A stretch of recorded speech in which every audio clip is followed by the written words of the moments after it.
mangha na ang isang babae mula Davao City parang carbon copy ang babaeng nasa larawan sa exhibit sa National Museum. Paniniwala tuloy ng iba, baka raw ito kaso ng reincarnation? Naniniwala ka ba sa reincarnation o yung paniniwala na matapos mamatay ang katawang lupa, ang kaluluwa o espiritu, nabubuhay ulit sa ibang katauhan? Ito kasi ang naging teorya ng marami nung nakita nila ang litrato ng babaeng ito. Nakahawig ang larawang nakadisplay sa National Museum kahit hindi naman niya kadugo. Visited National Museum and found this photo of a girl and it kinda looks like me now and then. Mula sa hulma ng mukha, ayos ng buhok, hanggang sa kanyang mga ngiti. Ang babae sa larawan, para raw silang pinagbiyak na bunga. Oh my God, the resemblance. Baka AI lang yan, ate. So, totoo pala ang reincarnation? Sino ang babae sa litrato? Parang may magnetic force na karami-rami po ng art pieces na nandoon. Reincarnation o nagkataon lang? Ang unang naisip ko talaga, is this my second life? Or am I her reincarnation? Ang babae sa viral post, taga Davao City, si Veronica. Lumuwas daw siya nitong nakaraang linggo sa Maynila para sa isang business meeting. Hanggang sa nagkayayaan sila ng kanyang mga kaibigan na pumunta sa National Museum. Matagal ko na talagang plano na pumunta ng National Museum. Our goal talaga po is magpa-picture sa Spolarium. Sa kanilang pag-iikot, may kung anong puwersa raw ang parang humila sa kanya papunta sa isang obra. Yun na yung mismong portrait na unang-una talaga na nakita ko. Karami-rami po ng art pieces na nandoon. Doon pa talaga ako na diretso. Tumatawa pa ako, bakit parang nandito ako? Yung mga office mates ko pa yung nagpumilit sa akin na magpicture. Ito yung mga kuha na picture sa akin sa museum. Nung una, nakaganyan talaga yung buhok ko, nakalugay lang. Sabi ng mga kasama ko, itali ko raw yung buhok ko. So doon na nakita na mas kamukha ko daw talaga siya. Unang-una ko po talaga napansin ay yung ngiti namin. Our laugh lines are very similar. Yung kilay ko, hindi talaga siya pantay. Yung mata, pag nakangiti, parehong-pareho. Parang, ba't ako nandito sa portrait? Parang nananalamin po ako. Shock talaga ako. Kadami-daming tao na pwede mong kamukha ay makikita mo pa talaga sa National Museum. Nakakatindig balahibo talaga na, bakit kamukhang kamukha ko? Sino kaya yung babaeng to? Ang larawan, bahagi ng exhibition ng National Museum of the Philippines na Larawan at Litrato, Photo Oleo, and Picture Portraits in the Philippines, 1891 to 1953. Tampok ang 44 na Photo Oleo mula sa iba't ibang institusyon at pribadong mga individual at kolektor.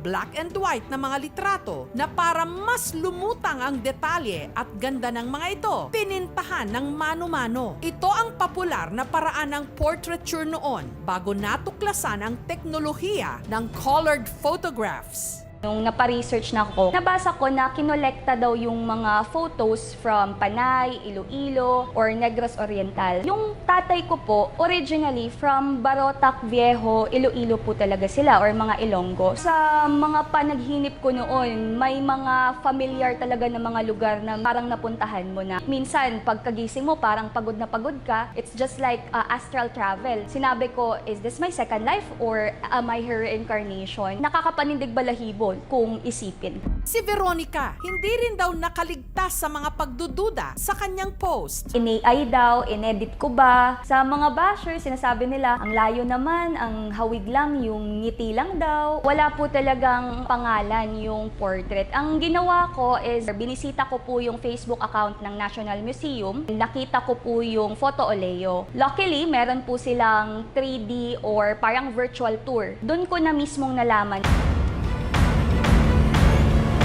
Parang on loan yung mismong portrait by Ambeth Ocampo. Alright, to answer all your questions, the woman in the portrait is Belen Ocampo. She's Ambeth Ocampo's mom.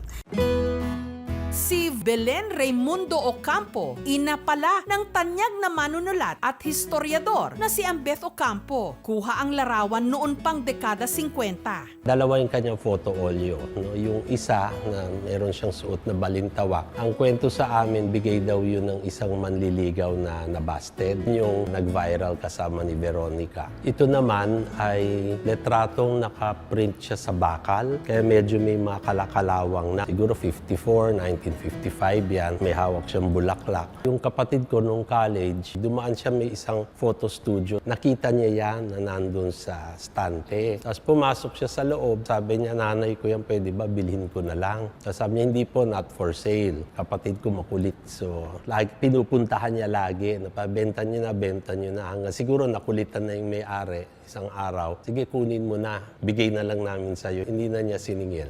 Sina Belen Ocampo at si Veronica, tila marami rin daw ang mga pagkakatulad. Nung nakita nga ni Veronica yan at nag-post nga siya na medyo kamukha nga niya, famous siya kasi may isang magazine feature na mula kasi nung pagkabata, hindi pinaputol yung kanyang buhok.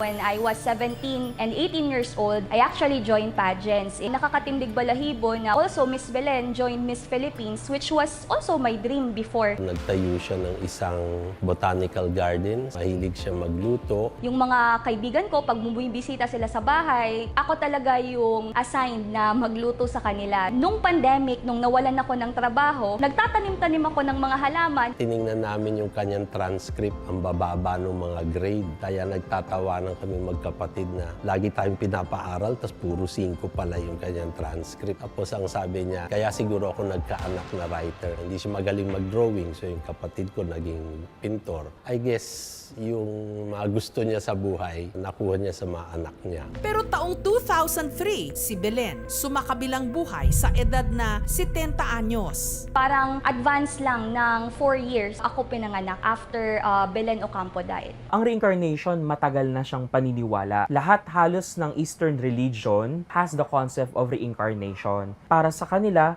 nagkakaroon ng cycle of birth and rebirth ang mga tao. Kasi pumapasok siya ulit sa isang cycle hanggat hindi niya natatapos yung cycle na dapat niyang ulit-ulitin base sa kanyang karma. Si Ambeth napa-comment na rin sa TikTok post ni Veronica. Doon na mas nag-blow up yung TikTok no, na post ko kasi sinasabi ng mga tao, ayan, anak na mismo yung sinasabi na magkapareho nga.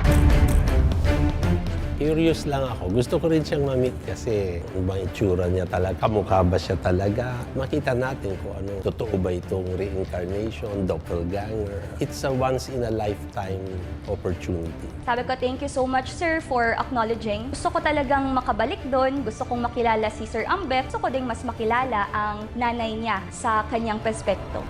Nito lang Biyernes, lumipad si Veronica pabalik ng Maynila para muling bumisita sa National Museum. Nung mga oras na yon, ang historian at anak ni Belen Ocampo na si Ambeth Ocampo naroon din.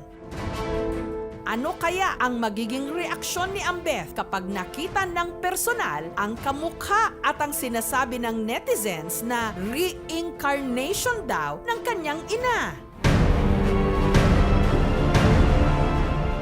Ang picture-perfect moment na pagkikita ng dalawa, susunod na.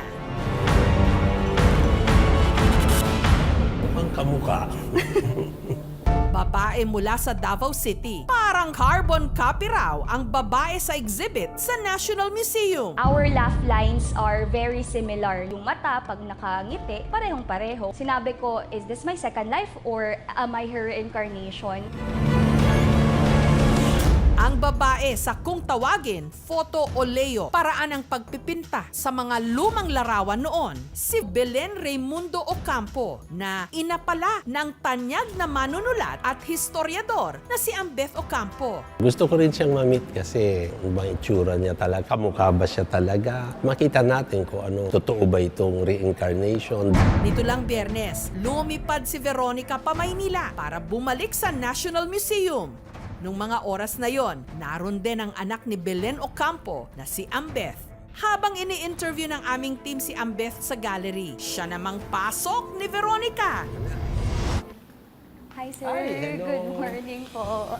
Ikaw pala, naku, Hi, sir. nag-ayos Nice ka. to meet Nice you to po. meet you. Oh, yan pala It's an eh. honor po. Na sa unang sulyap, aakalain mong may nag-time travel mula sa nakalipas. Ginanon mo pa yung buhok. Ay, yes, Ganyan ba sir. talaga yan o nakaganon? Ganito po talaga yung hati ng buhok ko. Talaga? Pag kiniklip ko po, ganito din talaga Kasi yung di ba ayos. yung isang picture mo, hindi mo masyado kamukha? Opo, yung yung nakalugay. ganyan, ay Sabi tinali. nila, suotin mo yung sweater mo, tapos itali mo yung buhok mo. Tapos nung tinali na yung buhok, doon na mas nakita talaga, nakamukha ko daw talaga yung nasa Ayun portrait. pala. Yung isa kong kapatid sabi, hindi kamukha. Yung isa naman sabi, kamukha. No? So curious din sila. No? So sabi niya, sana magkita kayo. So it's interesting na nagkataon, nandito ka, mag-meet tayong dalawa. Picture yan ni Mami nung bago siya kinasal. It's not as if you're meeting your mother. It's meeting your mother before she got married. So parang sine, di ba? Nagjo-joke pa nga ako, baka mag-trending to, mag-KMJS tayo. So ayan. So tingnan natin. Mukhang kamukha. Yung smile, oo. Tsaka yung laugh line. Saka yung, yung general contour ng face. She was very vain. Hindi yan lalabas ng hindi nakaayos. We never saw her ng hindi naka-makeup. Yan naman ang turo niya. Sabi ko, sana sinundan ko mula nung bata. Kasi di ba lagi, wash, tone, moisturize. So sa kanya pala po yung skincare talaga. Skincare. So yan, it's nice to see the two of you together. I hope to be as wonderful as your mom and have a very nice life, very fun, having kids someday and being proud of them po someday. Ang importante talaga na meron kang sarili mong career, di ba? And then that you find the right husband. My mother was career-oriented, so marami siyang pinasok na trabaho, which I think is what a modern woman is. For us Christian Catholics, hindi natin tinatanggap ang konsepto ng reincarnation. Sa ating paniniwala, pagkatapos ng kamatayan ay nagkakaroon ng tinatawag nating judgment. It is all about you living a good life in the here and the now. At para may souvenir ang dalawa, nagpicture-picture din sila at binigyan ni Ambet si Veronica ng isa sa mga libro niya. Wow. Marami na akong nasulat na libro, no? But this is about the women of Rizal, which is relevant Very to what we're timely. talking about. So, happy birthday, and I hope you enjoy it. And I hope I get you to sign this book yeah. po. I feel so honored to meet someone who's part of Philippine history. Thank you, Sir Thank you Ambet. rin. Kung totoo man ang reincarnation, sana mabalikan natin ang mga bagay na mahal nating gawin at ang mga naiwan nating minamahal. Thank you so much mga kapuso. Kung nagustuhan niyo po ang videong ito, subscribe na sa GMA Public Affairs YouTube channel. Don't forget to hit the bell button for our latest updates.